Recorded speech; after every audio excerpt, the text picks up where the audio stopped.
زما عزتمند ورونو زه خو نن ستړی یم ډېر یم ځکه سهار وختي چې پاڅېدلی یم او زموږ د محترم ورور مولانا مفتی امیر حسن صاحب په خواهش باندې ستاسو د علاقې ته راغلی یم او یو دوه بیانونه مو کړل لږ بیماره مې یم نو ډېرې خبرې نه شم کولی نو دې ملګرو راته ووایي چې دا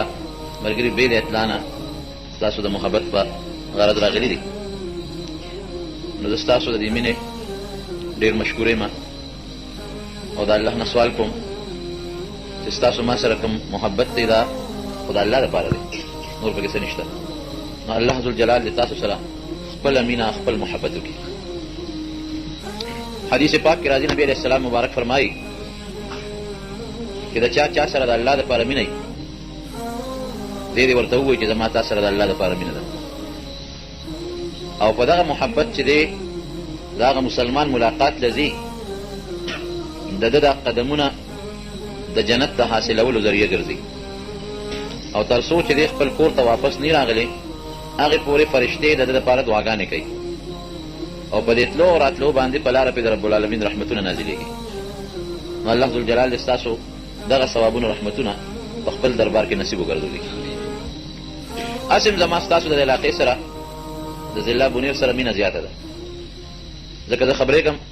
ستاسو د محبت نه ستاسو د مینې نه او ډېر ملګري د جمعې مانځله مونږ ته هغه چا سره علاقې له راځي دا ستاسو د دین سره مینه ده زه څه شی نه یم یو طالب حیثیت لرم او د الله ډېر ګناهګار بنده یم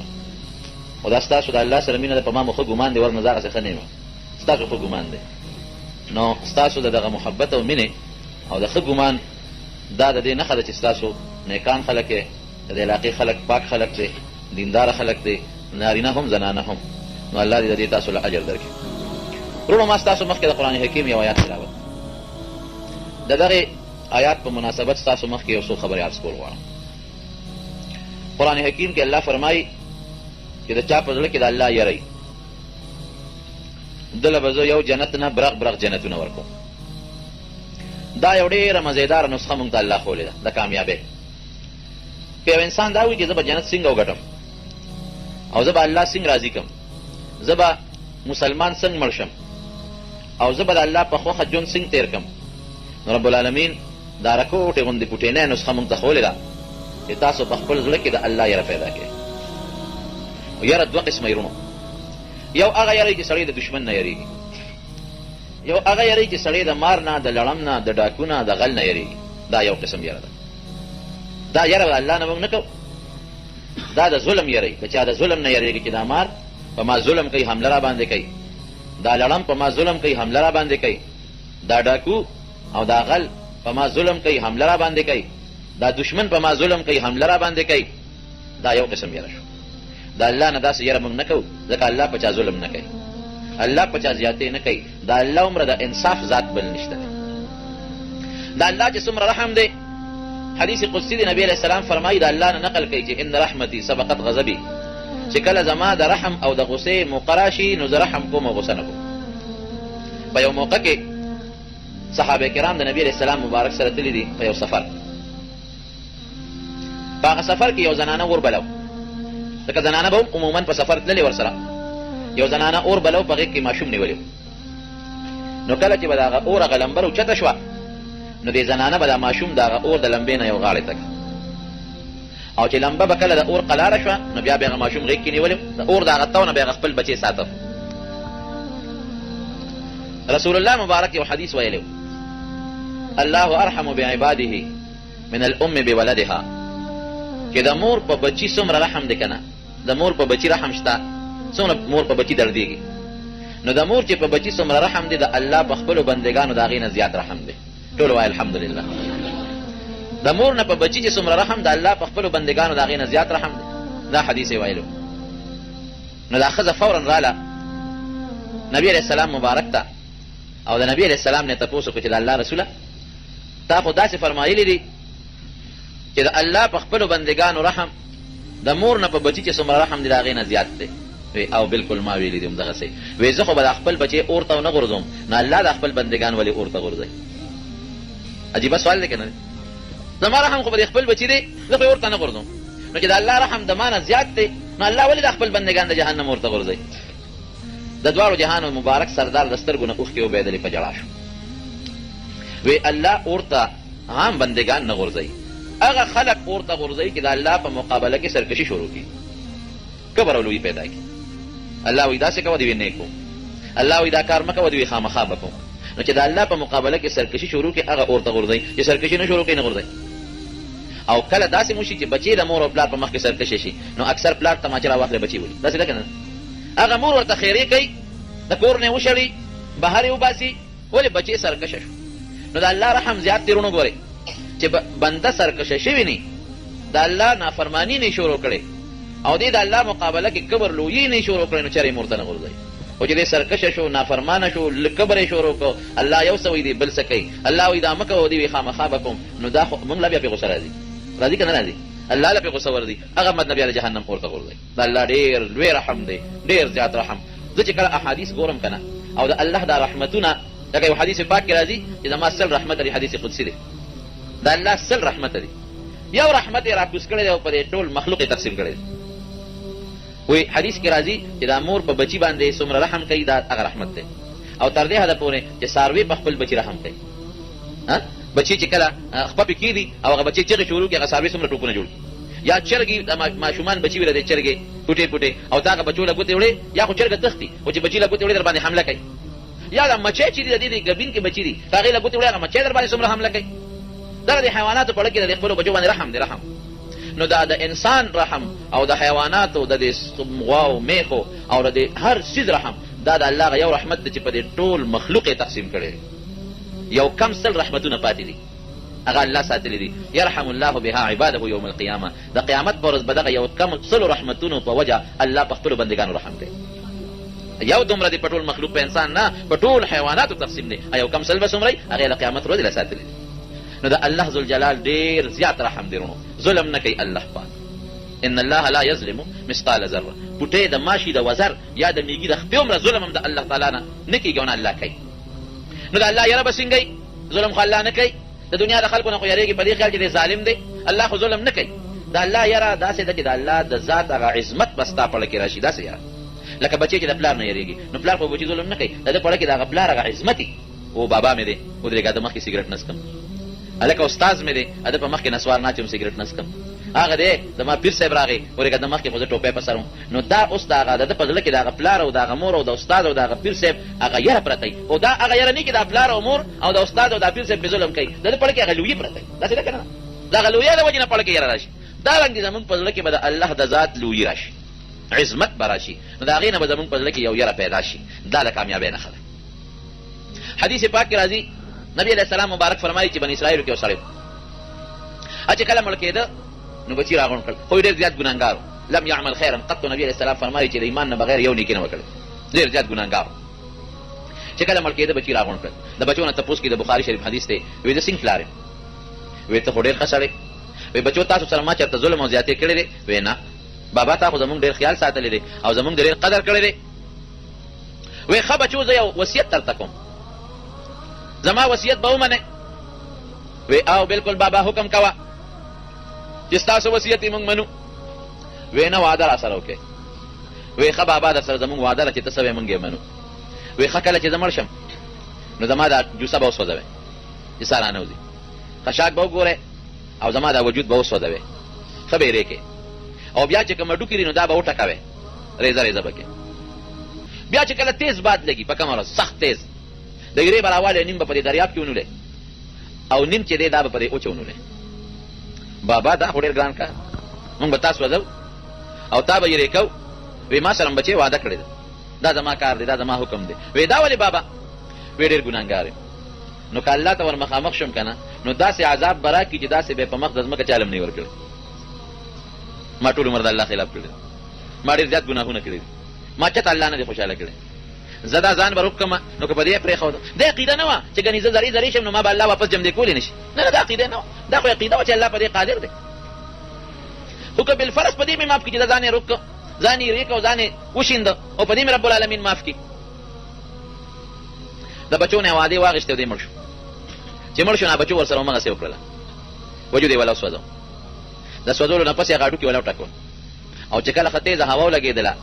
نو هغه ایرې راواغېستې سې په دریاب کې ونیستې او سې په وچه ونیستلې. وروڼو د الله نه څه شی پټېدی شي؟ جواب راکړې لغونه نه شي پټېدی. قرآن حکیم کې الله فرمایي که نه چې کومې دانې دا زمیندار په دا ځمکه کې ونولي، موټې کې غنم راوالي په ځمکې ونولي، یا د شړشم دانې یا د جوار دانې، دې زمیندار ته بیا معلومې نه هغه چې د لاسه پروتې وي، لیکن الله ته هغه یو دانه معلومه ده چې دا په دې ځمکه کې کوم ځای پروته ده. څومره پاڼې چې ستا په دې باغونو کې او په دې پټو کې او په دې غرونو کې د دې اونې نه پرېوځي، نو څومره پاڼې چې نیسي او څومره غورځېږي. قرآن کې الله فرمایي دا ټولې پاڼې الله ته معلومې دي چې نن دونه پاڼې پرېوتې او دومره یې ونیول. دا الله نه کوم ځای شی غیبېږي. نو هغه چې څنګه الله ځان ته را مخامخ کړه، هغه ایرو ته یې حکم وکړه راجمع شي، راجمع شو. واپس یې ته جوړ کړه، چې دې ته واپس جوړ کړه، نو الله یې تپوس وکړه بنده دا جرم دې ولې کړی؟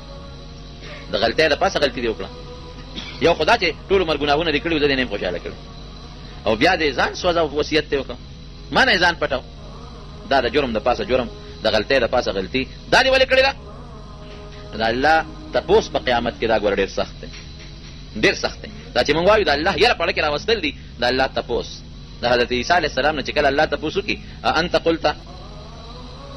تا دې خلکو ته للناس چې څنګه اتخذوني و امي الهین، دا تا ویلي چې زما د مور عبادت کوي. الله ته پته ده چې دې نه دي ویلي، خو د عیسایانو باندې یو حجت قایم دی، دا ویلي دي. نبي موسی علیه السلام به وایي چې الله ما خو نه دي ویلي، ما قلت لهم الا ما امرتني به، ما تا چې څه ما ویلي، ما سوال نه پیدا کړي چې به دا خبره وکړم. نو وایي چې د عیسی علیه السلام پیغمبر نه الله دا تپوس وکړي، نو وایي دونه هیبت په راشي چې د هر ویښته نه به د خولې په دې وینه راوځي. د پیغمبر دا حال دی، زما ستا به څه حال دی؟ مونږ نه به تپوس نه کړي د قیامت پر ورځ. عمر مې درکړه څه کېدې تېر کړه، پویه مې درکړه چې مونځ فرض دی، زکات فرض دی، روژه فرض ده، تا پې عمل کړی دی که نه؟ ځواني مې درکړه، په څه کېدې تېره کړه. دا تپوسونه به الله د قیامت پر ورځ کوي، او ډېره ګرانه خبره ده. قسم دې د قیامت ورځ دا ډېره سخته ورځ ده. هر انسان به په خپلو خولو کې ډوبي. د دنیا خولې جدا دي، هغه چې اوبو بېږي نو اوبه سطح هواره ساتي. د آخرت خوله چې د چا نه بېږي هغه پورې به لکه د کمیس نښتي، لکه د تارکول او د تیلو په شان به یې وجود پورې نښتي. د چا نه چې څومره خوله بېږي هغه مره پکې ډوبي، څوک د نامه پورې، څوک د کونډو پورې، څوک د سینې پورې، څوک د خولې پورې، څوک د غوږونو پورې. پیغمبران به په تکلیف کې، پیغمبران د الله مقرب بندگان د امت ته وجه نه، ذاتي تکلیف باغی ته نه، د امت ته وجه نه، د امت لپاره به سوالونه کوي. نو زما وروڼو د الله تپوس په دغه ورځ دا ډېر سخت تپوس دی، او ډېر د هیبت تپوس دی د قیامت په دا میدان کې، د قیامت په دغه موقع کې. نو دې سړي نه چې الله تپوس وکړي چې دا جرم دې ولې کوو، دا ځان وصیت دې ولې کوو چې ځان دې سوځو، دې به یو ټکي ووایي من خشیتک یا رب وانت تعلم، یا الله ستا د یارې نه مې داسې کړي، تا نه یارېدم، او تا ته پته ده دروغ نه وې، تا نه یارېدم، ګناه مې ټول عمر کړې ده او نیکي مې نه ده کړې، ما ویل راشه بس ځان به روکمه که په دې دې پرېښودم، ستا د یارې نه والله ته پې خبردار یې. وی الله وفرمایي، نبي علیه السلام فرمایي چې بالکل زما په زړه کې دې زما یاره راغله او دا کار دې کړی دی، یو نیکي دې نه ده کړې، خو چې زما یاره دې په زړه کې ځنکدن وخت کې راغلې ده، زما معاف کړه جنت ته. دا بهترینه نسخه ده. هارون الرشید یو بادشاه تېر شوی دی، ډېر نیک سړی،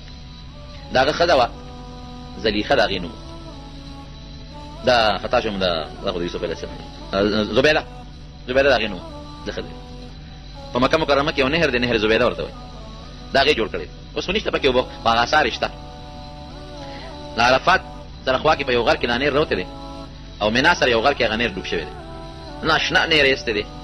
په تاریخ کې که تاسو نظر وکړو نو په دې ټول علاقه کې حکومت بورونه کړي دي، اوبه پکې نشته دی.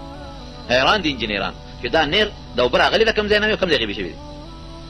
دې زبیدې سره د هارون الرشید بادشاه ډېره زیاته مینه وه، او په کار هم دا دی چې د ښځې د خاوند یو بل سره محبت زیات وي. ښځې خاوند ژوند داسې دی چې یو بل سره مینه محبت به کوي، دا قاعده ده. زمونږ خلک ښځې په کورونو کې داسې ګڼي لکه پخوا چې وینځي به خلکو ساتلې، بې ځایه غوسې او په لږه خبره وال ټکول، پلار کره نه پرېښودل، کنځل کول، دا ښه خبره نه ده. نبي علیه السلام فرمایي وایي دا ښځې ستاسو په لاس کې ستاسو قیدیانې دي، دې سره به ښه سلوک کوئ. د پلار کور یې پرېښی دی، د مور کور یې پرېښی دی، ستا او ستا د بچو خدمت کوي. دا به په کور کې دننه خدمت کوي، ته به بار خدمت کوي. او ښځو عقل خو د سړو په نسبت کم دی، ناقصات العقل دي. رسول الله مبارک فرمایي وایي دا د پختۍ نه جوړې دي، او یې پختۍ بره پختۍ نه، دا بره پختۍ نه ګس طرف ته،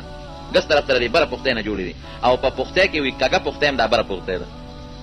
پختۍ نه جوړې دي. نو دا به خامخا کار کوږ موږ کوي. نو که ته وایې چې دا خو زه نیغوم، نو پختۍ چې نیغې خو ماتی به نو، دا نبي علیه السلام فرمایي پختۍ چې نیغې څه به کوې ورسره ماته نو خذ کنه غنو کثرتها طلاقها نبی رسول الله فرمایي به پرې دی بن نو دې سره گزاره کې کار به تکلیف سره د کوګوالی نه ګړې په به خامخا په جنې مپکې به گزاره ور سره کې دا رسول الله مبارک وینا ده چې گزاره ور سره کې زنانه سره. نو د زبیده سره د هارون رشید ډیره زیاته مینه او ډیر محبت د چې وکاله فیصله کولې د پرده شاته به پرده وزندو او د پردې شاته به داخله کینولې وی چې ځکه فیصله کې خطا شم او یا چپ شم نو زبیده ته به ما په شا لاس کېده نو چې ما لاس سره ستاد لاس ولګي نو ما زه صحیح فیصله کوم دومره مینه نو یو ځل د شپې دواړه یو بل سره په غب شپ دي خبره ترې کوي دا خزر ور سره زاده مینه چې څومره زیاتې زادي شروع شي نو د دې خزر د خلینو ورته یو ټکی خو وی ته خو جهنمی دوزخی دی خاون ته نو خاون غوسه شو هارون رشید خو بادشاہ دی وی ښا تا ما ته جهنمی وی دوزخی دی راته وی که زه جهنمیم ته په ما په درې طلاق غوسه شو لږ ساعت تېر شو ښځه خبره جاړي چې تا ما د خولې نه څه غلطه وایستل خاون ته څوک تا خبرې کوي خاون له به ښځه ګورې ستر جوابونه نه ورکوي ښه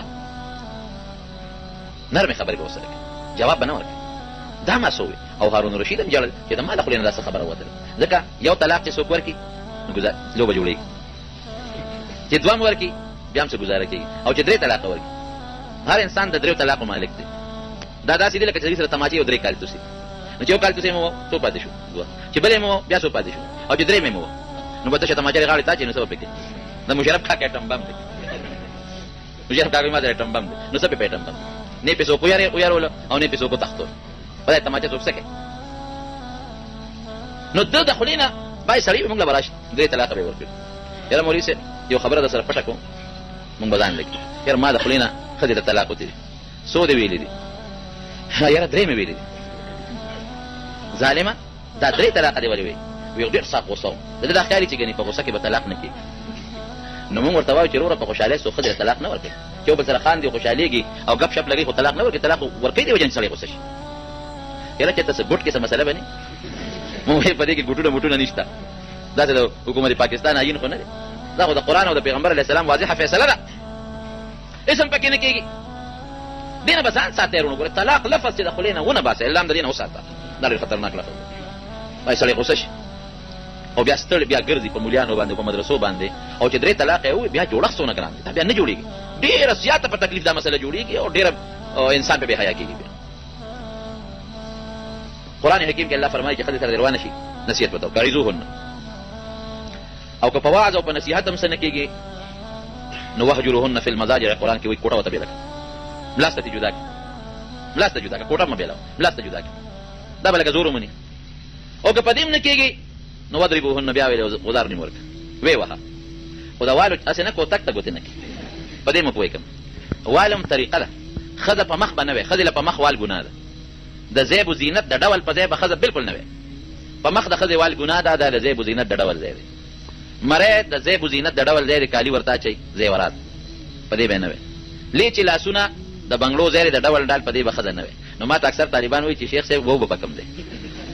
په سټ وال منه شو په مری منه شو په مخ منه شو په سر منه شو په لیچو منه شو اخره غځای او خاص په کم ځای غزار ول نو ځکه په املا به داسې ټوټه کوم تاسو ولا ورک وضربوهن قرآن کې راځي چې سخت وال لکه د خر غوندې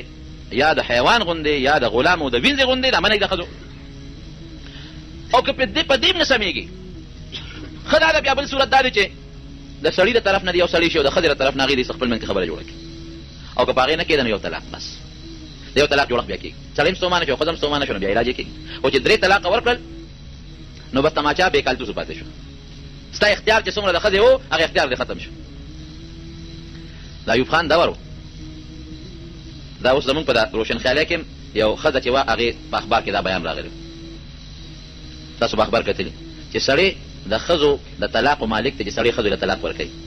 نو ښځه هم سړي له طلاق ورکوي د اختیار د طلاقو سړي سره دا د ایوب خان په دور کې یو سیسټم چلېده خو بیا د علماو پې زور وروړه نه ختم شو او دا زمونږ دې دور کې هم یو ښځه د انجیوز والا ښځې چې کومې دي نو هغوی دا غوبل جوړ کړو په اسلام آباد کې مظاهره هم کړې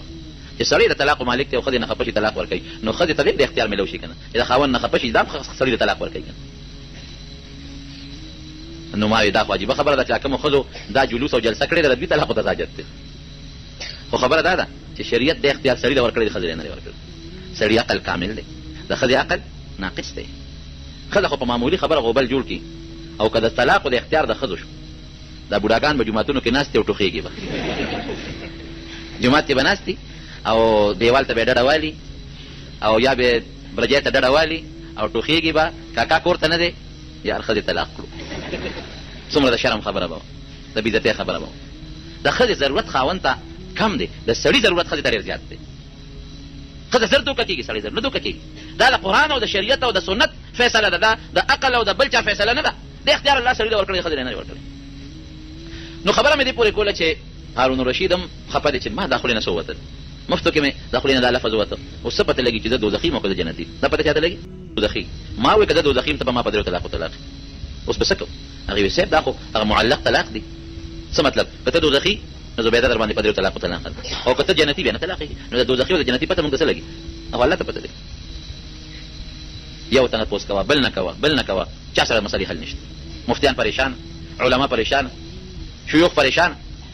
امام شافعي صاحب رحمت الله علیه دغه وخت کې لا طالب دی لکه داسې ماشومان طالبان د 14 کالو عمر دی چې دا مونږ چڼې ورته وایو دوی په لاره روان دي کتاب یې ترخ کې دی خلک یو بل سره باس کې دی ورنږدې شو ته چل دی ویله وی هارون رشید یو مسله پېښه وایي څه مسله وایي دغسې وایي جواب یې ما سره شته هلکه رښتیا وایه وایي نه ټیک دی ما سره جواب شته هارون رشید ته چالو چې پلانکي جومات کې یا پلانکي کلي کې یو سړی دی محمد ابن ادریس ته د نوم محمد ابن ادریس شافعي هغه سره ستا د مسلې جواب پرې راوست تخت شاهي لګېدلی دی لوی علما او مفتیان ناست دي هارون الرشید ورته وایي چې د ما د مسلې جواب در سره شته وایي او حضرت وایي وایه څه چل دی وایي نه داسې خو نه ده که نه ته به تخت نه کوشې زه به پرې پاسه کښېنم دا خو زما سپکاوی دی دین د مسلې تپوس کې زه لاندې ناست یم معتبره په چت تخته پاسه ناست دا خو دین سپکاوی دی ته به لاندې کوز شې ما به په تخت کښېنې ښځه به دې م راولې دواړه به مسله ووایې زه به جواب در کړم بیا ته پېښ او تخت ته پېښ زه به نه ځم هارون رشید دا واقعي د دین سپکاوی به نه کوي مونږ اکثر اودس مات کړي او اودس وچو او صاحب دغه دی نه به یو کس تپوس وکړي مولوي صاحب کوي کې چرګه پروت دی څو برقې ته وباسو یو خو د بدقسمتۍ نه مونږ د بلې مسلې اړو تپوس هم ونه کړو دغه یو ټکي تپوس کوو د مانځه مسایلو تپوس مونږ نه حج له به سړی رواني 1.5 لک روپۍ به داخله وکړي هغه مولوي صاحب ته کښېنني چې ما ته حج مسایل بیان وایي چې هلته څوک څه کوي هغسې به کوو هلته بیا ورد پار ته ختئ زه حج ته تللی وم یو بوډا بابا تاوېده پښتون هلته خو هر وخت طواف کېږي که نه شپه ورځ یو سیکنډ داسې نشته چې هغه د طواف ځای خالي پاتې شي په سوونو زرګونه خلک تاوېږي بوډا بابا ما ته وایي ای رورې پښتون یم او وایي دا خلک به کله ودرېږي دا خلک به کله ودرېږي مې ولې وایي زما خو شپې ماته کړې وختي راځي تاوېږم څوک ودرېږي نه مې کاکا دا نه ودرېږي تا څو چکره پوره کړل ولې پوره کړل بس ته ودرېږه اوسه دا غریبانان څه نه خبر نه پته ورته نه لګي یو سړی ډېر ناپوه زما یو رشته دار دی ما له راغی ما ته وایي راشه شیخ صاحب عجیبه خبره مې ولیده مې ویل وایي یو کس ما ته وایي چې یاره په مدینه شریفه کې د دې ګمبت لاندې خو د نبي علیه السلام مبارک قبر دی سرو زره په دې بیت الله کې د خدای قبر دی دومره بې وقوف بچي ته پته نه لګېده اوس الله خو همیشه جمع دی د الله له مرګ راځي بې وقوفه ناپوهه خلک پته ورته نه لګي د روشن خیال او د نوې زمانې دنیا والا خلک دین نه رونو ځان خبر کې د قرآن نه ځان خبر کې د احادیثو نه ځان خبر کې او تاسو خو بختور خلک په دې چې اتا قاضي صاحب عطا الرحمن صاحب زمونږ محترم مفتي صاحب درته اف ام لګولی په کور کې هم اورئ تقریرونه نعتونه نظمونه او بار هم اورئ دا تاسو له ډېره لویه فایده ده دا ستاسو باندې حجت دی د قیامت په ورځ په الله درنه تپوس کوي ګورئ مفتي صاحب سم رانیولې الله به درنه تپوس کوي چې ما خو کور ته درته د ملا وزر رسولو تا اورېدلی دی ریډیو در سره پروت و نه دی اورېدلی ولې دی نه دی اورېدلی او چې دی واورېد عمل دې پرې کړی او که دې پرې نه دی کړی دې تپوس به کوي د علم او د پوهې تپوس به کوي نو د عالم نه چې تپوس کوې دا درته خبره وکړم نو داسې په لاره کوڅه کې تپوس مه کوه چې د جومات کې کښېنې ورسره کښېنه او تپوس سره مسلې وکړه یا یو بیټک کې کښېنې یا کور کې کښېنې یا مدرسې ته راشه مدرسه کې مفتي ناست دي ته په مینه په محبت د هغه نه تپوس وکړه دین د مسلې ته به عزت کې سپکاوی به نه کوې نو هارون الرشید ته هغه وایي چې ته تخت نه کوزېږه زه به کښېنم او مسلې تپوس وکړې بیا ته پېښه تخت ته پېښ هغه هم زر کوشو ډېره ښه د دې زمانې د مشرف کاکا په شانتې نه و چې وردي نه کوزو وردي خو زما چمړه ده چمړه سرمن ده سرمن نو مې سرمن خو ښکل غواړي هغه فورا کوشو ډېره ښه دې بله تخته وخت راکوټه یې لږ چڼې ده د 14 کاله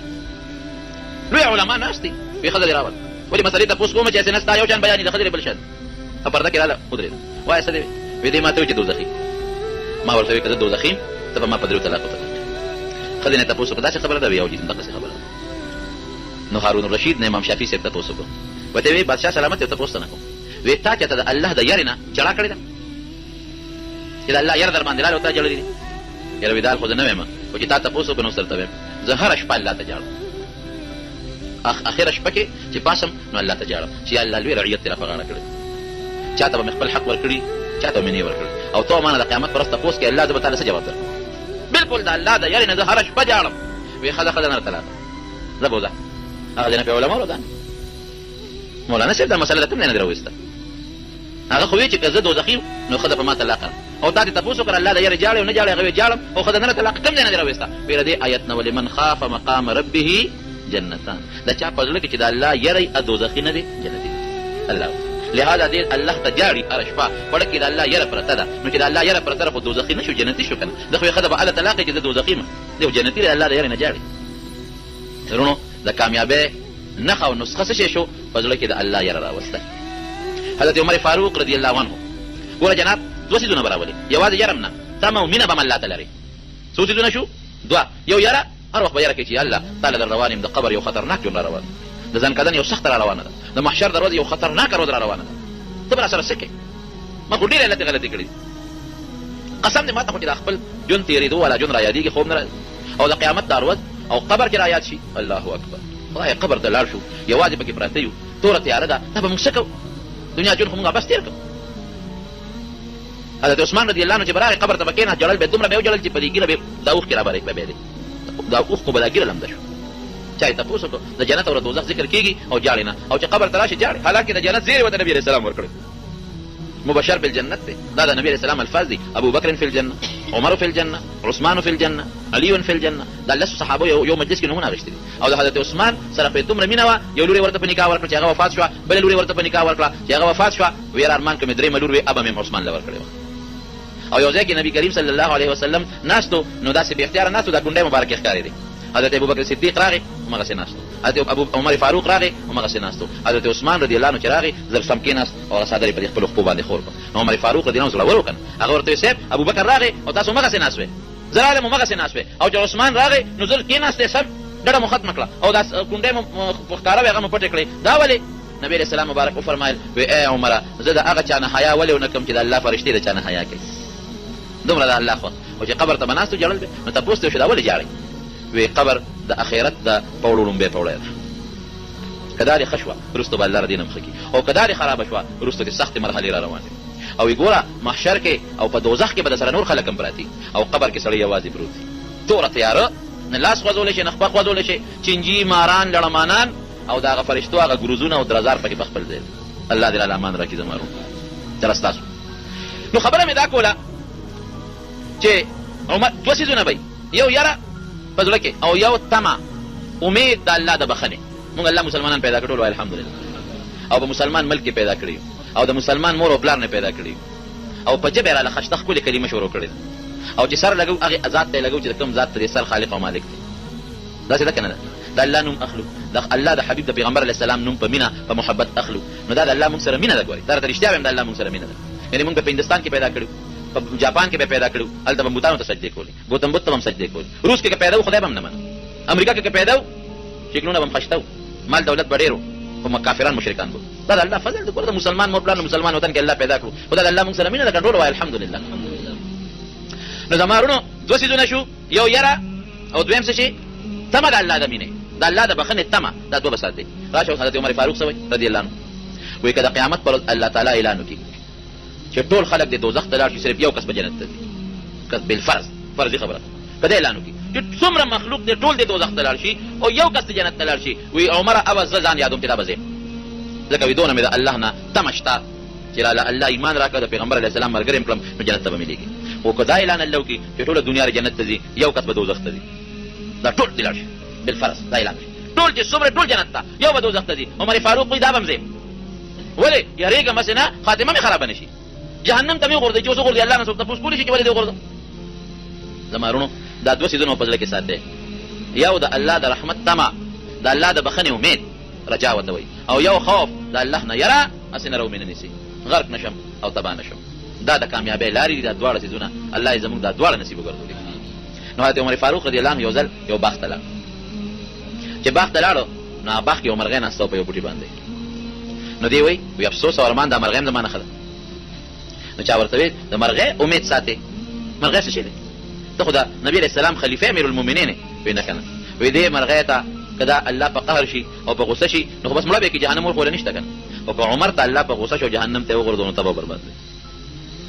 دا به د صحابه په زړونو کې څومره مبارک استری څومره مقرب خلق دي څومره الله ته نږدې خلق دي دا غي په زړونو کې دومره یره پرته او موږ سيو موږ په کار دي چې موږ په زړونو کې د الله یره پیدا شي او ماره ته دا سیاره نه لکه سړی چې دشمن او مال لم نه یریږي د الله د لویا او د الله د عظمت یره هدايه د انسان په لکه پیدا شو ولمن خاف مقام ربه هو جنتان نو چې کم سړی په لکه دا یره پیدا شو د قیامت پر ورځ بدل وي ذات د الله ته قدرېګم او ما نه به تاسو کوي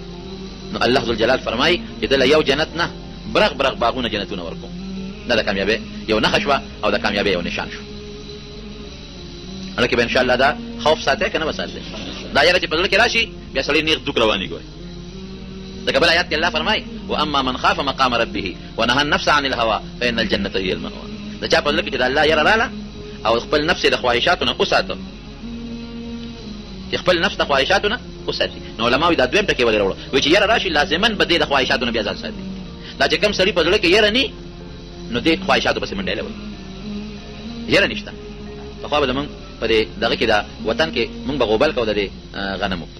د ترشلو زمانه نه مخکې نو یو قسم غوبل به هغه ته خلکو د پرانستو غویانو غوبل وي د کشرانو ته بیات نه وي مشرانو ته بیات دا وطن کې نیم خبر مونږ ته داسې و او داسې و چې دا ګیره د غنمو بیرول به میدان کې به خوري کړی او غویان به راوستل به ور پرې خودل نو ګیر چا پیره به تر خلک ولاو ډنګونه به سره نو غویان په دې ګیرو د پاسه خپل په دې خپل باندې به غنم مېده کول او چې کوم غوی به بار وته مال ته خلک ورته ولاو ډنګ وسره نو غوی به بار نه شو چې واپس په دې ګیرو د پاسه راځي په لکه ولا غوی را پرتا و چې کبار زم خدای کاکا له گزار را بری کبه دغه راوزم ال دغه گزار را بری نه په ګیرو تا ویدل ابه په خپل باندې مېده او چې چرته یو سړی غافل شو او کوتک به سره یا غافل وشو غوی به منډه بار ووت نو دا د انسان مثالم دی کستا په لکه دا یری چې د مانه خدای الله تعالی دا کوتکه د فرشتو ګټه پیرته ودی او چې سړی مرشي سبق د دنیا کې جمع دی په منډه به وي چې د قبایل راکې ته بلل شي چې د یو خان وجري ته ورننه ودی د پیسو پر رشوت باندې خلاص کې نو د قیامت په غلوی ورځ د الله نظام خلاصول شي قبایل علاقه څخه هغه ته نشته رشوت باندې الله سکے سفارشونه لم نکی نو سبق نزل کې بل الله یې پیدا کړو ها پروردگار زمونږ استاد په لکه د خپل ذات عظمت لوی یو یې پیدا کړ خرو ما ته تاسو لري نیکان خلک کاری دا ټول د بنیر خلک زم محسوسون او بیا تاسو به خصوصا په دې چې ګور د شپې خلک خوبونه کوي سو په ټي وي ته ناشتي سو په وی سي ار ته ناشتي سو ګور دنیا په کار کې مشغولي او تاسو راغلي د دین د خبرو اورېدو لپاره د مدرسې دا مدرسه تاسو مدرسه ده د دین یو ډېر خدمت پکې کیږي خصوصا د اف ام خدمت پکې کیږي دا ډېر لوی ثواب ذریعہ ده ځکه دا دینی مسائل امت ته رسول چې هغه په عملو کې دا ډېر لوی اجر ده تاسو دا مهرباني وکړئ د مدرسې سره تعاون وکړئ ښا خامخا سره کوي دوه قسمه تعاون کوي د مالی تعاون کوم خويندې او یا زمون په کورونو کې میندې یا کشران چې زمون کوم کشران دي او دا زما د اواز په اف ام باندې اوري نو زنانه دې دا مهرباني کوي ځکه هغه تم د دین ډېر خیر کې رسي د دین مسلې زده کوي او په ځل کې د الله مینه پیدا کیږي او څو د پیغمبرانو واقعات صحابه واقعات نو هغه د زنانه په صدقو کې او په نیکو کې ډېر زیات تکړه نو هغه د ماشومان په لاس مدرسې سره امداد کوي تاسو مو سره امداد کوي دا هم د خیر ذریعہ ان شاء الله دا به پکاريږي او دویمه تعاون امداد دی چې یو بچی د دین ته وقف کړو راولې چې چا اولاد دي بچی دي راولې دین ته وقف کې او دلته په قران یاد کې دلته په دین زده کې قسم په خدای چې منتقب بچی بس تاسو په آخرت کې پکاريږي دوه الى العالمین دا مدرسه کام زسترما او جوړم نه منه دلګي خبرې مې وکړې تو کې دا مدرسه الله کامیاب کړي یا الله دې مدرسې استادانو ته ترقی ورکړي دې مدرسې ماشومان دا دې بچوله الله برکتونه او ترقی ول ورکړي رب العالمین دې مدرسې سره چې څوک امداد کوي د مال یا د بدن غیلا د دوړو جهان خیر او خوشاله ورکړي څوک دې اف ام د دوی خدمت کوي او دا مینه کوي او دا مشقتونه ورته برداشت کوي الله چې څومره اجرونه تا دا وعده کړی دا ستاسو پیغمبر علیه السلام دا وعده کړی دا هغه ثوابونه دي پوره رسول څومره خويندې مې چې زموږ د आवाज اوري او موږ سره مینه لري دین سره مینه لري الله دا غي په سرونو باندې د حیا او د پردې صادر واچي الله زموږ د زنانو حیا نصیب کړي الله د رسوایانه او ساتي دا دوه کې زموږ د ملک ته پاکستان ته الله پاک د قران او سنت نظام راوړي او الله زموږ د وطن د فسادونو ختم کړي او چې څومره د اوریانیت او د بربنټوب د سیلاب را روان دي الله زموږ د وطن نظر لري الله د يهودانو عیسایانو ایجنټانو له شکست ورکړي الله د مجاهدینو له علماء له مدرسو له بری ورکړي الله زموږ د مدرسو حفاظت وکړي الله زموږ د ګیرو حفاظت وکړي الله زموږ د ایمان حفاظت وکړي الله زموږ د حیا او زموږ د عزت حفاظت وکړي یا الله تاسو مریضانی په کورونو کې هسپتالونو کې په حاضر مجمع کې پروردگار زموږ د مریضانو له شفا الله څو قرضداري تنگستي دې د حلال او فراخ رزق نصیب الله دې چا په لکه څه قسمه حاجت او تا ته معلوم دی الله ته زموږ په زونو خبرداري پروردگار هغه حاجتونه پوره کړي الله کله چا اولاد نه ته ورته نارینه اولاد ورکړي. کله چې اولاد وي او نارینه ني زنانه وي الله ته ورته نارینه اولاد ورکړي. کله چې اولاد یې د مور پلار نه بد رخي پروردګار ته د مور پلار تابعدار وي. یا الله زموږ په زړونو کې زموږ د مور او د پلار مینه واچوي، د هغې د خدمت توفیق زموږ نصیب کړي. الله موږ د قبر د عذاب نه وساتي، موږ د ځان قدم د سختۍ نه وساتي، موږ د آخرت د هغه سختو نه وساتي. الله ته زموږ نه راضي شي، ته په موږ د خپلو رحمتونو باران نازل کړي. دې مدرسې ته د خپل فضل غیبي امدادونه را روان کړي. دا مدرسه الله ډېره کامیابه کړي. دې مدرسې محترم صاحب استادان او چې څومره دې معاونین دي انتظامي ملګري دي او څوک سره امداد کوي، الله ته ورسره مینه وکړي. او نور چې څومره مدرسې دي پروردګار ټولې مدرسې کامیابې کړي. ما ته هم دوه کېدل بیمار یم، تاسو یقین وکړئ 2 کالو د تقریرونو له نظر د جمعې تقریر کله وکړم بني عامو تقریرونه نظم استاد سره مینه ده. السلام علیکم ورحمۃ اللہ وبرکاتہ. امید کوم دوستانو چې ویډیو مو خوښ شي نو دې زبردست ویډیو لایک کړئ، د خپل ملګرو سره شیر کړئ او چینل سره خامخا سبسکرایب کړئ او د بیل آیکن د سره هم پریس کړئ. جزاک الله.